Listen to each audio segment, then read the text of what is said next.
Au conseil hebdomadaire des ministres tenu ce jeudi, des grandes décisions sont prises, notamment l'adoption d'un nouveau code pénal qui réintroduit la peine de mort au Burkina et le relèvement des amendes au niveau de toutes les infractions. Au titre du ministère de l'économie et des finances, l'année 2025 présente des ressources intérieures mobilisées de l'ordre de 2500 milliards de francs CFA et l'appurement de la dette intérieure à hauteur de 1200 milliards de francs CFA. Le point avec Lambert Soma.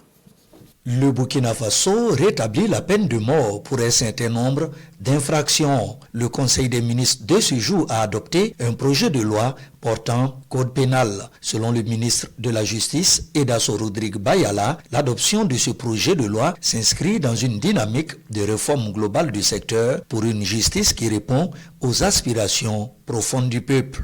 Plusieurs innovations sont introduites dans le nouveau code. Le rétablissement de la peine de mort ainsi que de sa procédure d'exécution pour un certain nombre d'infractions qui sont la trahison, savoir les Burkinabés qui prennent les armes contre leur pays, les actes de terrorisme, les actes d'espionnage. Le Conseil des ministres consacre également le travail d'intérêt général comme une peine principale et sanctionne la promotion et les pratiques homosexuelles et assimilées. Les peines d'amende au niveau de toutes les infractions connaissent également un relèvement, qu'il s'agisse des délits ou des crimes, et passent pour les minima de 250 000 francs CFA à 500 000 francs CFA. En matière de circulation routière, les infractions ont été revues. Les peines ont été particulièrement à ce niveau revues à la hausse parce qu'on a constaté que 90 à 95% des accidents de la circulation qui endeuillent les familles burkinabées sont du fait de l'usager.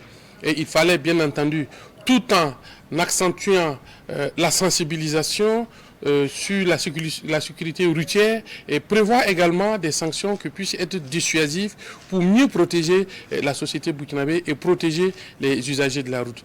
Le prix de l'or à l'international, les investissements dans l'agriculture et dans les infrastructures ainsi que la reprise de l'industrialisation dans notre pays ont boosté l'économie. Au titre du ministère de l'économie et des finances, le Conseil a adopté un rapport relatif à la situation d'exécution du budget et de la trésorerie de l'État. Exercice 2025. À la date du 30 septembre, l'économie burkinabé se porte bien.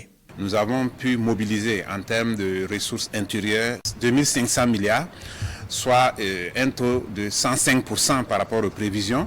Nous pouvons être satisfaits du niveau d'exécution des dépenses en ce qui concerne la dette intérieure parce que de janvier à fin novembre, il a été payé près de 1200 milliards de dettes intérieures. De façon globale, l'économie se porte nettement mieux. Parce qu'à fin décembre 2025, nous escomptons un taux de croissance de 6,28%, après 4,8% l'année passée. Pour les crimes économiques comme les détournements et les actes de corruption, les sanctions peuvent aller jusqu'à l'emprisonnement à vie lorsque le montant détourné ou l'objet de l'infraction est supérieur ou égal à 5 milliards de francs CFA. C'est un signal fort à l'endroit des prédateurs des deniers publics.